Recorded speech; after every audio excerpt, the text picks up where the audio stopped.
అందరికీ హాయ్ అండి. ఇప్పుడొచ్చేసి అయితే మనం ఒక పఫ్ హ్యాండ్ అయితే ఈజీగా ఎలా కట్ చేసుకొని స్టిచ్ చేసుకోవాలో ఇప్పుడైతే చూపిస్తానండి. క్లాత్ వచ్చేసి డబుల్ ఫోల్డింగ్ తీసేసుకొని 2 హ్యాండ్స్‌కి వచ్చేలాగా ఈ విధంగా అయితే ఫోల్డ్ చేస్తున్నానండి. ఇది వచ్చేసి కింద బార్డర్ అయితే జాయింటింగ్ చేయాలి. ముందుగా మనం నార్మల్ హ్యాండ్ హైట్ వచ్చేసి అయితే 6 ఇంచెస్ ఉందండి. అందులో వచ్చేసి నేను ఇప్పుడు 2 ఇంచెస్ బార్డర్ పెట్టుకుంటున్నాను. అంటే మనకి ఎంత ఉంటుంది, ఇంకా 4 ఇంచెస్ ఉంటుంది. ముందుగా పావు ఇంచు కింద ఖర్చు కోసం వదిలేసుకోండి. తర్వాత ఎగ్జాక్ట్ 4 ఇంచెస్‌కి మార్కింగ్ చేసి పైన హాఫ్ ఇంచు మనం జాయింటింగ్ కోసం అండి. చూడండి, మనకు ఒకటి తక్కువ 5 ఇంచులు అయితే వచ్చేసింది. 1 ఇంచుకి ఏముంది, 5 ఇంచెస్ అనుకోండి. ఇప్పుడు నేను పఫ్ కోసం అయితే 3½ ఇంచెస్ తీసుకుంటున్నాను. చూడండి, ఇలా ఈ 3½ ఇంచెస్ను ఈ విధంగా మార్కింగ్ చేసి ఒక బాక్స్ లాగా రెడీ చేసుకోండి. ఇప్పుడు వచ్చేసి ఎగ్జాక్ట్గా మనకు ఈ హ్యాండ్ హైట్ అయితే తీసుకోవాలండి. మన కింద 2 ఇంచెస్ బార్డర్ అటాచ్ చేసుకుంటాం కదా. ఇప్పుడు ఈ హ్యాండ్ డౌన్ వచ్చేసి 3 కానీ, కొంచెం పెద్దగా అంటే 2½ ఇంచెస్ కానీ, 3½ ఇంచెస్ కానీ, అది మన చాయిస్ అండి. మీరు ఎలా అంటే అలా తీసుకోండి. నేనైతే 3½ ఇంచులకు మార్కింగ్ చేస్తున్నాను. లేదు అంటే 3 ఇంచులకైనా సరే మార్కింగ్ చేసుకోవచ్చండి.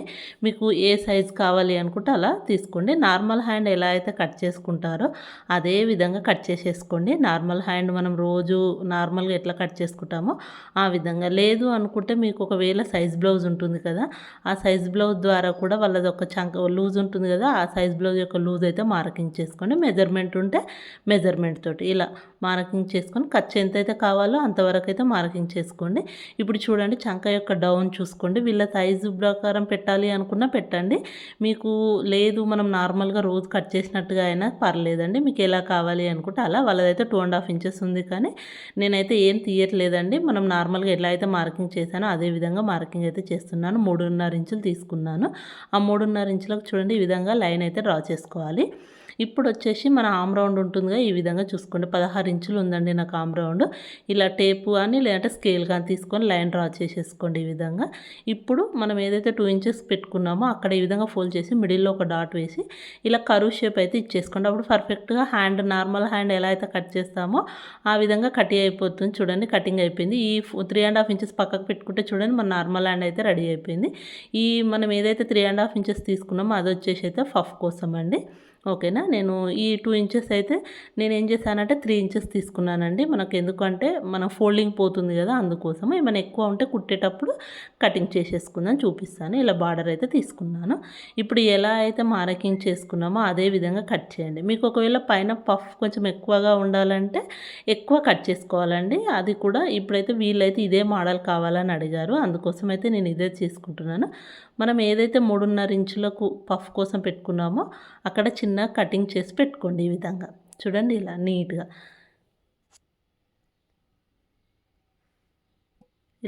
కట్ చేసేసుకోండి. దాని తర్వాత మెయిన్ క్లాత్ తీసుకోండి. మెయిన్ క్లాత్ తీసుకొని మనము లైనింగ్ క్లాత్ ఎలా అయితే కట్ చేసుకున్నామో అదే విధంగా మెయిన్ క్లాత్ పైన పెట్టి కట్ చేసేసుకొని, ఏమైనా జాయింటింగ్ పడితే మాత్రం జాయింటింగ్ వేసుకోవాలి. నాకైతే జాయింటింగ్ ఎక్కడ రాలేదండి, నీట్గా సరిపోయింది క్లాత్ అయితే.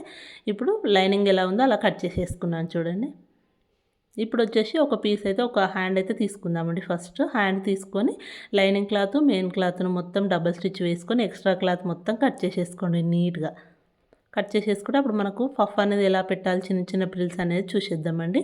ఇలా నీట్గా పెట్టుకొని ఇలా కట్ చేసేసుకున్న తర్వాత మనం ఎలాగో 3½ ఇంచులకు మార్కింగ్ చేసుకున్నాం కదా, ఇప్పుడు ఆ హ్యాండ్ ఫోల్డ్ చేసుకోండి. మిడిల్లోకి హ్యాండ్ ఫోల్డ్ చేసుకున్న తర్వాత ఎలా అయితే మనం 3½ ఇంచులు పెట్టుకున్నామో చూడండి ఈ విధంగా. ఈ 3½ ఇంచులు ఉంది కదా, ఆ 3½ ఇంచుల నుంచి ఒక 1 ఇంచుకు మళ్ళీ మార్కింగ్ చేసుకోండి. ఇలా మార్కింగ్ చేసుకొని ఆ 1 ఇంచు దగ్గర ఒక చిన్నగా మార్కింగ్ అయినా సరే ఇలా కటింగ్ అన్నా చేసుకోండి.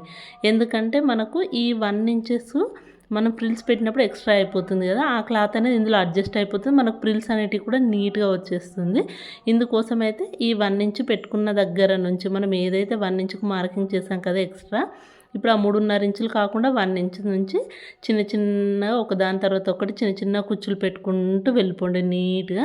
చాలా బాగుంటుందండి, డిజైన్ అయితే సూపర్గా వస్తుంది. ఇలా అన్నిటిని మీకు ఎలా ఫ్రిల్స్ పెట్టుకోవడం వస్తే అలా పెట్టండి. నేనైతే ఇలా ఫింగర్ తోటే ఫ్రిల్స్ అయితే పెట్టేస్తాను. చూడండి, చిన్న చిన్నగా 1 బై 1 ఒకదాని తర్వాత ఒకటి మనం ఎక్కడికి మార్కింగ్ చేసామో అక్కడి వరకు నీట్గా ఇలా చిన్న చిన్నగా ఫ్రిల్స్ పెట్టుకుంటూ వెళ్ళిపోవాలి. చూసారా ఈ విధంగా. ఇప్పుడు వచ్చేసి పైన పెట్టుకునేటప్పుడు ఆపోజిట్ పెట్టుకోండి, అప్పుడు మనకు నీట్గా ఉంటుంది ప్రిల్ అనేది. చూడండి, ఇప్పుడు వచ్చేసి మళ్ళీ పైన కూడా సేమ్ మార్కింగ్ ఎలా అయితే చేసుకున్నామో అక్కడనే ఒకదాని తర్వాత ఒకటి ప్రిల్ పెట్టుకుంటూ వెళ్ళిపోండి మొత్తం. మిడిల్‌లో మనకు జెయింటింగ్ మనకు మార్కింగ్ ఉంటుంది కదా! మిడిల్‌లో కచక్ ఉంది కదా! అక్కడ ఒక చిన్న మార్కింగ్ చేసుకోండి. మనం ఆ హ్యాండ్స్ జెయింటింగ్ చేసేటప్పుడు ఈజీగా ఉంటుంది. అంటే అక్కడ మిడిల్ పాయింట్ అనేది గుర్తుంటుంది. ఇలా మార్కింగ్ చేసుకొని మళ్ళీ మిగతావి మొత్తం ప్రిల్స్ పెట్టుకుంటూ వెళ్ళిపోండి.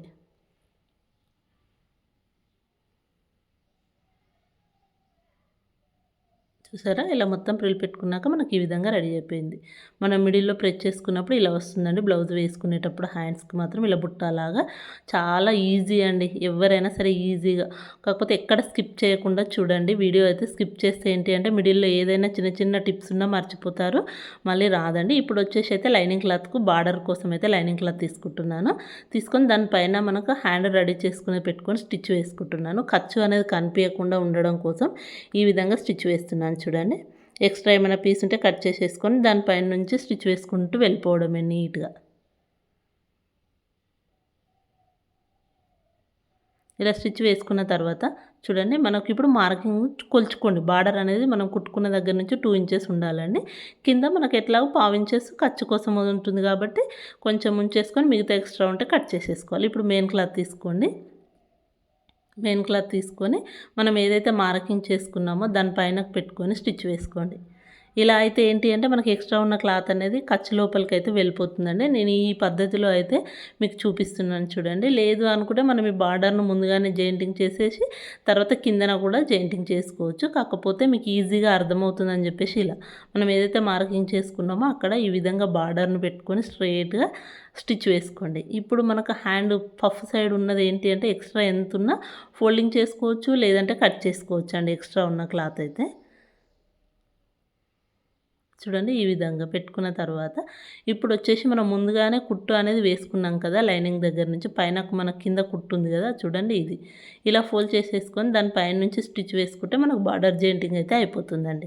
కొంచెం ఇలా జెయింటింగ్ వేసుకునేటప్పుడు చిన్న కుట్టు పెట్టుకోండి. అప్పుడు ఏంటంటే ఫినిషింగ్ నీట్గా ఉంటుంది. ఒకవేళ మనకు ఇలా కుట్టు వద్దు అనుకుంటే పైపింగ్ అయినా వేసుకోవచ్చు, ఆప్షన్ అండి. లేదు అంటే దాని పైన నుంచి లేస్ అయినా సరే వేసుకోవచ్చు. ఇంకా వచ్చేసి దాని పైన నుంచి చిన్న చిన్న పోట్లీ బటన్స్ కూడా మనం అక్కడొకటి పెట్టుకున్నా కూడా నీట్ ఫినిషింగ్‌తో చాలా లుక్‌గా ఉంటుందండి. ఒక్క డిజైన్ మనకు వచ్చేసిందంటే ఇంకెన్నో డిజైన్స్ వచ్చేస్తూనే ఉంటాయండి. మనం కుడుతూ వెళ్తుంటే మనకే ఐడియాస్ అయితే వచ్చేస్తూ ఉంటాయి. చూడండి ఈ విధంగా నీట్‌గా ఫోల్డ్ చేసుకుంటూ దాని పైన నుంచే స్టిచ్ వేసుకుంటూ వెళ్ళిపోండి ఇలా. మనకి ఇలా వేయడం వల్ల క్లాత్ కూడా అణిగినట్టుగా ఉంటుంది. నీట్ ఫినిషింగ్ తోటైతే వచ్చేస్తుందండి పఫ్ అయితే. చూసారా ఇప్పుడు మొత్తం వేసాక కింద మనకి ఏమైనా ఎక్స్ట్రా ఉంటే ఈ విధంగా చిన్న పీస్ అయితే కట్ చేసేసుకోండి. తర్వాత వచ్చేసి కింద పైపింగ్ వేసేసుకుంటే సరిపోతుంది. నేను పైపింగ్ వచ్చేసి అయితే గోల్డ్ వేస్తున్నానండి. మనకు జరీ అనేది గోల్డ్‌లో ఉంది. అందుకోసం నేనైతే గోల్డ్ పైపింగ్ వేస్తున్నాను. ఎక్స్ట్రా ఉన్న క్లాత్ అంతా కట్ చేసేసుకోండి. ఇలా మనకు రెడీ అయిపోతుంది ఆ హ్యాండ్ అయితే. ఇప్పుడు గోల్డ్ అయితే తీసుకుంటున్నాను చూడండి. ఇవి రెండింటిని జెయింటింగ్ చేసేసుకొని మనం దాని పైన పెట్టి ఆల్రెడీ పైపింగ్ వీడియోస్ చాలా ఉన్నాయి మన ఛానల్‌లో. ఎవరికైనా కావాలంటే చూడండి. పైపింగ్ వేయరాని వాళ్ళు కూడా చాలా ఈజీగా పైపింగ్ నేర్చుకున్న వాళ్ళు చాలామంది ఉన్నారండి. ఒకసారి అయితే చూడండి. కొత్త వాళ్ళు ఎవరైనా పైపింగ్ రాదు ఎలా వేయాలి థ్రెడ్ పైపింగ్ అని కూడా చాలా క్లియర్గా ఎక్స్ప్లెయిన్ చేస్తూ వీడియోస్ అయితే చాలా ఉన్నాయండి. ఒకసారి చూడండి. ఇలా నీట్గా మొత్తం పైపింగ్ అయితే వేసేసుకోండి. ఇప్పుడు ఇలా మనకు నీట్‌గా రెడీ అయిపోయింది. చూసారా ఎంత నీట్ ఫినిషింగ్ తోటి వచ్చిందో. ఫ్రంట్, బ్యాక్ కూడా ఇంత ఖర్చు అనేది కనిపిస్తలేదండి. ఇప్పుడు ఎక్స్ట్రా వచ్చేసి ఈ క్లాత్ అయితే ఫోల్డ్ చేసుకుంటూ దాని పైనుంచి స్టిచ్ వేసుకోండి. లేదు అనుకుంటే క్లాత్‌ని ఫోల్డ్ చేసేసుకొని ఎమ్మింగ్ చేసుకున్నా పర్లేదండి. మీకు ఎలా నీట్‌గా కనిపిస్తుంది, మాకు ఎలా కావాలి అనుకుంటే మీరు అలా చేయండి. నేనైతే ఇలా క్లాత్ ఫోల్డ్ చేసుకొని దాని పైన నుంచి సేమ్ సమానంగా ఉండేలాగా స్టిచ్ వేస్తున్నాను. చూసారా ఎంత నీట్‌గా వచ్చేసిందో స్టిచ్ అయితే చాలా బాగుంది. మనకి ఇలా రెడీ అయిపోతుందండి హ్యాండ్ అయితే. ఈజీగా ఎవరైతే పఫ్ హ్యాండ్ రాదు మనకు బార్డర్ జెయింటింగ్ రాదు అనుకుంటారో ఒక్కసారి ఈ వీడియో చూడండి. ఎంత ఈజీగా మీరే పఫ్ హ్యాండ్ అయితే రెడీ అయిపోతుందండి. చూసారా ఎంత నీట్‌గా వచ్చేసిందో. ఇప్పుడు వచ్చేసి మనకు మిడిల్ పాయింట్ నుంచి ఒక్కొక్కసారి మనం ఆర్మ్ రౌండ్ మార్కింగ్ అనేది కటింగ్‌లో మర్చిపోయినప్పుడు మీకు యూజ్ అవుతుందని నేనైతే ఈ విధంగా టిప్ అయితే చెప్తున్నానండి. మనకి 8 ఇంచెస్ ఉంది అంటే డబుల్ ఫోల్డింగ్ ఉంది కాబట్టి ఇలా మార్కింగ్ చేసుకొని కట్ చేసుకున్నా సరిపోతుందండి. మనం ముందు ఒకవేళ పెట్టలేదు ఎక్కువ తక్కువ అవుతుంది అనుకున్న ఈ విధంగా మార్కింగ్ చేసుకోవచ్చు. ఇప్పుడు వచ్చేసి మెయిన్ పఫ్ హ్యాండ్‌కు లోతు తీయకపోయినా పర్లేదు. కానీ నేనైతే లోతు తీసే బ్లౌజ్ అయితే కుడతానండి. నాకు ఎప్పుడు అంతే నేను కొంచెం చిన్నగా లోతు అయితే తీస్తాను. తీయకపోయినా కూడా మనకు ముడతలా కూడా రాదండి. నేను అలా కూడా కుట్టి చూశాను, ముడత కూడా రాలేదు. ఓకేనా. ఈ విధంగా నేనైతే ఎప్పుడు ప్రతిసారి లోతు తీయడం అలవాటు అయిపోయింది కదా, అందుకే అన్నిటికీ లోతు అయితే తీస్తానండి. మనం నార్మల్గా రోజు ఎలా అయితే హ్యాండ్స్కి లోతు తీస్తున్నామో అదే విధంగా హ్యాండ్ యొక్క లోతు అయితే తీసుకోవాలండి. తీసుకున్న తర్వాత మనం నీట్గా బ్లౌజ్కి జాయింటింగ్ చేసుకుంటే మనకు పఫ్ హ్యాండ్ అయితే చాలా బాగా వస్తుందండి. ఈజీగా ఉంటుంది కటింగ్ కూడా. మనకు అది అసలు పఫ్ ఎలా కుట్టాలి ఏంటి అనేది ఆలోచన ఉండి నాకు రావట్లేదు అనుకునే వాళ్ళు మాత్రం ఈ వీడియో ఒక్కటి చూస్తే తప్పకుండా పైపింగ్ అదే పఫ్ హ్యాండ్ అయితే కుట్టగలుగుతారండి. చాలా ఈజీగా ఎక్స్ప్లెయిన్ చేస్తూ కటింగ్ స్టిచ్చింగ్ అయితే చెప్పాను. ఇప్పుడు చూడండి మనకు మిడిల్ పాయింట్లో పెట్టేసుకొని హ్యాండ్ జాయింటింగ్ నార్మల్గా రోజు మనము హ్యాండ్స్ ఎలా జాయింట్ చేసుకుంటామో అదే విధంగా జాయింట్ చేసేసుకుంటే మనకు పర్ఫెక్ట్గా బ్లౌజ్కి ఒక హ్యాండ్స్ అయితే రెడీ అయిపోతుందండి పఫ్ హ్యాండ్.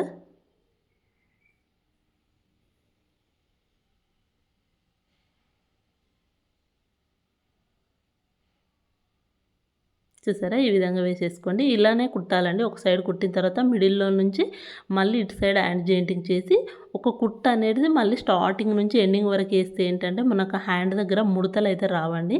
ఈ టిప్పు చాలా బాగా యూజ్ అవుతుంది. ఇలా నీట్గా స్టిచ్ వేసుకుంటూ వెళ్ళిపోవాలి. మళ్ళీ వచ్చేసి ఇంకొక స్టిచ్ సేమ్ సమాన సైజులో ఉండేలాగా మొత్తం లాస్ట్ వరకు వేసుకుంటూ వెళ్ళిపోవాలండి.